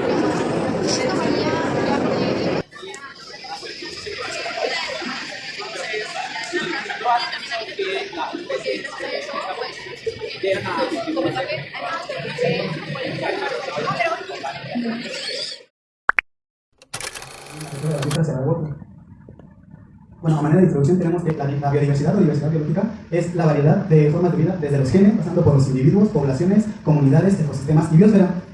Uno de los grupos mejor representados en México son los reptiles, ya que México es el segundo lugar a nivel mundial en diversidad de reptiles y el primero en diversidad de serpientes. Además de tener una gran diversidad de pecosos, México también tiene una riqueza importante de ecosistemas, siendo uno de los mejores representados en México la selva baja caducifolia. Este ecosistema se caracteriza por tener árboles de baja estatura no mayores a 15 metros, una cobertura más o menos continua de dosel, además de una época muy marcada entre secas y lluvias. En la temporada de secas, este tipo de vegetación pierde sus hojas, de ahí su nombre, selva baja caducifolia. Además de ser uno de los ecosistemas mejor representados en México, también a nivel mundial es uno de los ecosistemas más amenazados debido a la pérdida de cobertura vegetal. Uno de los principales motivos es el cambio de uso del suelo. ¿Pero qué es el cambio de uso del suelo? El cambio de uso del suelo lo podemos definir como el cambio en el uso o aprovechamiento de un predio, terreno, así también como su cobertura vegetal. Pues el cambio de uso del suelo es el principal factor de la pérdida de biodiversidad terrestre actualmente. Y lo que hace es que altera la composición de diversidad de los ecosistemas. así como sus procesos y servicios ecológicos. Una de las alternativas para frenar el cambio de suelo y evitar la pérdida completa de ecosistemas naturales es la implementación de áreas naturales protegidas. Bueno, a manera de antecedentes tenemos a Suazo Ortuño y colaboradores en el año de 2008, en el cual ellos mostraron dos cuencas, una perturbada y una conservada, en la cual checaron, revisaron el comportamiento de los ensamblajes de la plataforma, siendo el ensamblaje de los anfibios y el ensamblaje de las tortugas principalmente se encontraban en sitios conservados. Las lagartijas estuvieron principalmente en sitios perturbados y las serpientes estuvieron por igual en sitios perturbados y conservados. Oriol Gadea y Castro Franco en 2010 hicieron un estudio en el limón de Pochichinola, en el cual ellos compararon sitios árboles de estas selvas pierden sus hojas y una temporada más corta de lluvias, que es cuando los árboles vuelven a crecer sus hojas. Esta estacionalidad provoca cambios en las variables ambientales, como son la humedad, la temperatura y la duración del fotoperiodo. Esto que les acabo de decir, a su vez, provoca cambios en la estructura de las comunidades, debido a que las especies que la componen pues deben ajustar sus ciclos biológicos a esta estacionalidad. Y bueno, pues un grupo relevante por su respuesta a la estacionalidad es la herpetofauna. Bueno, el Parque Estatal del Tescal está ubicado principalmente dentro del municipio de Jutepec y tiene una superficie de 258 hectáreas, lo que lo convierte en una de las áreas naturales protegidas más pequeñas del estado de Morelos. Esta área natural protegida es importante debido a que, pese a su superficie pequeña, alberga una gran diversidad biológica. Además de esto, dentro de Tescal se encuentra inmersa la laguna de Hueyapan, la cual fue decretada como humedal Ramsar en el 2010. Y bueno, pues desgraciadamente esta área natural protegida se encuentra bajo constante presión debido a factores antropogénicos. En este caso, pues el principal es la urbanización. Y bueno, como antecedentes tenemos que la herpetofauna de Morelos está compuesta por 139 especies. Y bueno, en cuanto a la herpetofauna del Tescal, realmente no se han hecho estudios sobre ella. Y el único antecedente que se tiene es de la ficha Ramsar de la laguna de Hueyapan, en la cual publicaron un listado preliminar de especies de flora y fauna, en la cual se reportan 6 especies de anfibios y 11 de reptiles. Y bueno, en cuanto a la respuesta de la herpetofauna ante la estacionalidad, se han hecho diversos estudios en cuanto a esto, y bueno, pues en todo se reporta que existe un recambio de especies bien marcado, que es más evidente dentro del grupo de los anfibios. Esto porque los anfibios son organismos que son sensibles a la disponibilidad de agua en el ambiente. Esto pues por sus características fisiológicas. Los reptiles, en cambio, pueden ocurrir a lo largo de todo el año porque tienen adaptaciones fisiológicas, morfológicas y conductuales que les permite llevar mejor los cambios que provoca la estacionalidad. Y bueno, como justificación tenemos que pues no existen estudios sobre la herpetofauna del Tescal, y por lo tanto este estudio va a aportar el primer inventario sobre la herpetofauna de esta área natural protegida, y también va a aportar pues información sobre su dinámica estacional. Bueno, gente, espero que les haya gustado, y ahora sí que una disculpa porque este video sí está un poquito largo, pero pues nada, nos vemos en el siguiente video. Adiós.